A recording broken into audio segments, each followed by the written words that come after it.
What's good, YouTube? It's your boy Xenny Trap, and I'm back with another video, man. If you're new to my channel, please make sure you hit that subscribe button.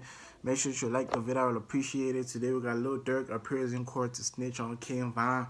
So without further ado, let's get straight to this video, man. Documents allege that Banks paid for and planned out the attempted murder of rival rapper Quando Rondo in Los Angeles in retaliation for the murder of OTF rapper Davon Bennett, also known as King Von. Snitches get stitches. It's one of the first rules of the streets. But apparently Lil Durk missed the memo. The Chicago rapper, known for his loyalty to OTF and his ties to the streets, now finds himself in the hot seat, allegedly prepared to testify about King Von's violent past. Up and coming. So you was in jail for 2 murders? Yeah, 1 murder and 2 attempts. I just beat. How you beat that? Just when fans thought the drama couldn't escalate, reports suggest Durk's about to reveal secrets that could change everything. You gonna beat it. You gonna beat it if you didn't do it. That's all. That's expensive too, to take it to trial and all of that. Yeah. Hey man, if your brother got on $500,000 worth of jury, he gonna have a lawyer. If he really is ready to break his silence on King Von's history, it might just become the most shocking moment in rap's recent memory. Let's dive into the details of this unfolding saga, a vicious history. Lil Durk, the rap star with a fierce following and a history of feuds, now faces serious allegations that have the hip-hop world buzzing. The rapper was recently arrested, accused of allegedly orchestrating an attempted murder targeting none other than rival Quando Rondo. This stems from an ongoing feud, with federal prosecutors revealing a criminal complaint that details a chain of events connecting Durk to an alleged bounty placed on a man identified as TB. The complaint, as Billboard reports, states, Banks, Lil Durk, put a monetary bounty out for an individual with whom Banks was feuding, before alleging that hitmen linked to Durk and his Only the Family imprint were tasked with carrying out the murder. Federal authorities argue that the move was revenge for the 2020 killing of King Von, a close friend of Lil Durk and one of hip-hop's rising talents before his tragic passing. The prosecutors go further, alleging that Durk's label, Only the Family, serves as more than a music group. It's described as a hybrid organization, with accusations that it functions as both a music collective and a criminal gang. You gonna beat it. You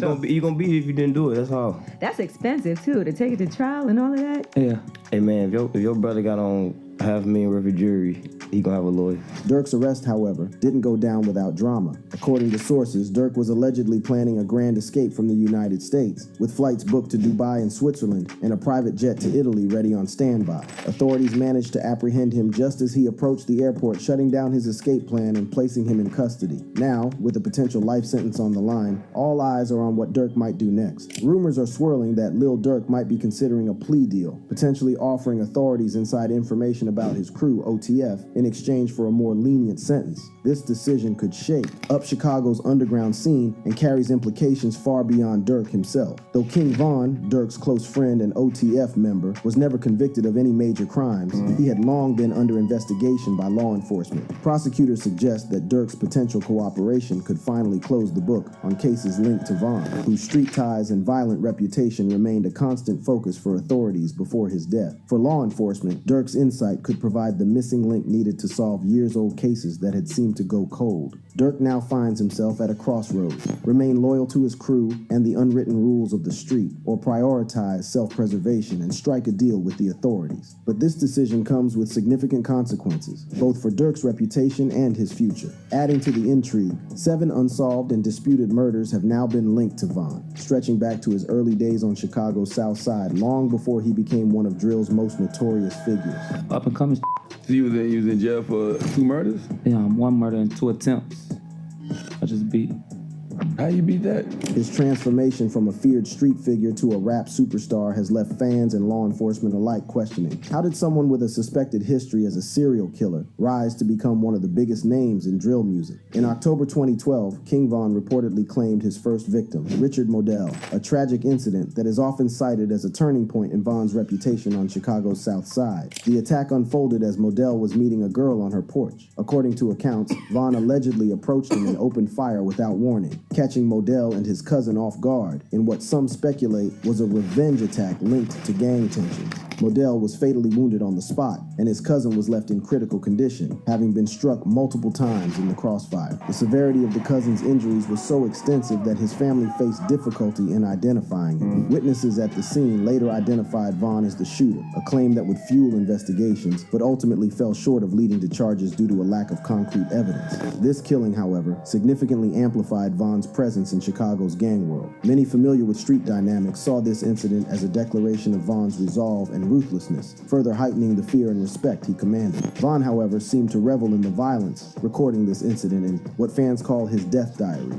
as he allegedly mocked Modell afterward. But for King Von, the killing didn't end with his previous target. With little time to let the city absorb the aftermath, Vaughn allegedly struck again that same month, this time targeting Derek Johnson, known as P5 or Crack from Jarrow City. P5 was well known in Chicago's street circles, especially among rival factions, and his death sent shockwaves through the underground. According to reports, P5 was ambushed, suffering multiple gunshot wounds in what many believe was a highly calculated attack by Vaughn and his associates. The brutality of the crime was stark, with Johnson pronounced dead at the scene. The second attack in such a short span intensified tensions across gang territories, cementing Vaughn's escalating reputation as a fearsome figure, one whose movements were closely watched and feared by those who knew him. Another grim entry into Vaughn's alleged diary as Crack became yet another name added to Vaughn's tally, a brutal episode in a saga that seemed to be escalating by the day. Vaughn's tweets were interpreted as potential references to this event. His crime spree almost played out like a dark TV drama, with fans left on edge, wondering who would be the next target in the following month's episode. By November, the body count continued to climb. The next victim, Rodney Stewart, aka Boss Trell. This one stings a little more because, by some reports, Boss Trell was just days away from leaving Chicago to escape the gang life and start fresh in Iowa. He had a job laid out for him and would have been staying with his cousin trying to make something of his life. But fate, or perhaps something darker, had other plans. Just 2 days before his departure, Boss Trell was found face down in an alley on the 2600 block of West 83rd Street. Rumor has it a girl was used to lure him to the alley, only for him to meet with T.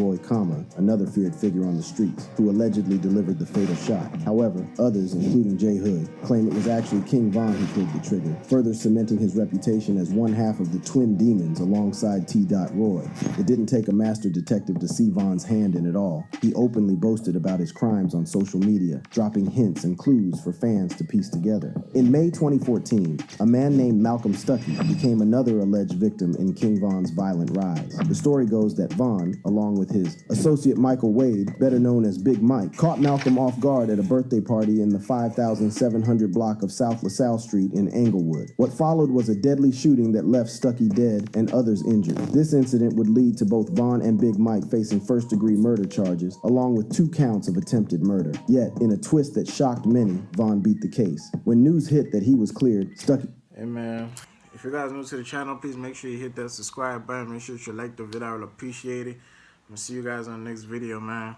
Peace.